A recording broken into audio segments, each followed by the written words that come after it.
రాష్ట్ర పంచాయతీరాజ్ గిరిజన స్త్రీ సంక్షేమ శాఖ మంత్రి సీతక్క అన్నారు. మహబూబాబాద్ జిల్లాలోని కొత్తగూడ గంగారం మండలాల్లో మంత్రి పర్యటించారు. మండల కేంద్రంలోని రైతు వేదికలో ఏర్పాటు చేసిన సమావేశంలో లబ్ధిదారులకు కళ్యాణ లక్ష్మి, షాదీ ముబారక్ చెక్కులను మంత్రి పంపిణీ చేశారు. ఈ సందర్భంగా మంత్రి సీతక్క మాట్లాడుతూ కాంగ్రెస్ ప్రభుత్వం ప్రకటించిన 6 గ్యారంటీలు అర్హులైన వారందరికీ అందేలా చూస్తామని అన్నారు.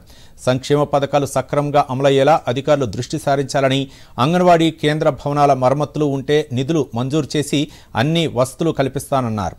రాష్ట్రంలోని 14,000 పోస్టులు ఖాళీగా ఉన్నట్లు తమ దృష్టిలో ఉందని, త్వరలోనే భర్తీ చేస్తామని మంత్రి సీతక్క తెలిపారు. ప్రజాపాలన కార్యక్రమాన్ని మరి కాంగ్రెస్ ప్రభుత్వం ఏర్పాటు చేస్తుంది.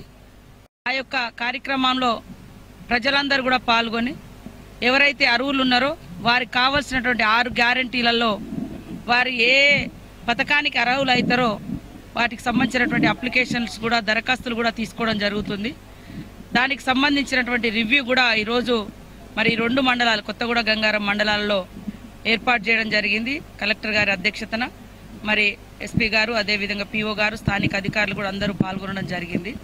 అదే కాకుండా ఈ ప్రాంతం యొక్క ప్రత్యేక పరిస్థితుల రీత్యా చాలా వరకు వైల్డ్ లైఫ్ ఉండడంతో ఫారెస్ట్ నుంచి కూడా ఇబ్బందులు వచ్చి చాలా రోడ్లు కూడా ఇబ్బందికరమైన పరిస్థితులు ఉన్నాయి, చేసుకునేటువంటి పరిస్థితి. వాటన్నింటిని కూడా చకచక చేసుకునే విధంగా భవిష్యత్తులో మరి సెంట్రల్కు, స్టేట్కు ఈ ఫారెస్ట్ సమస్యలన్నీ కూడా పరిష్కరించుకోవడం కోసం ఒక స్పెషల్ అధికారిని కూడా నియమించుకొని ఈ క్లియరెన్స్ తీసుకొచ్చుకొని అన్ని గ్రామాలకు రోడ్డు రవాణా వ్యవస్థను మెరుగుపరిచేటువంటి కార్యక్రమాన్ని కూడా చేయబోతున్నాం. దాని విషయంలో కూడా రివ్యూ చేసుకోవడం జరిగింది. డ్రింకింగ్ వాటర్ కానీ, అదేవిధంగా మరి అంగన్వాడీ సెంటర్కి సంబంధించి కానీ, పిఆర్కి సంబంధించి కానీ, ఐటీడీఏ వర్క్ సంబంధించి కానీ కొంత ప్రాథమికమైనటువంటి రివ్యూ చేసుకోవడం జరిగింది. ఈ నెల 28 నుంచి జరగనున్న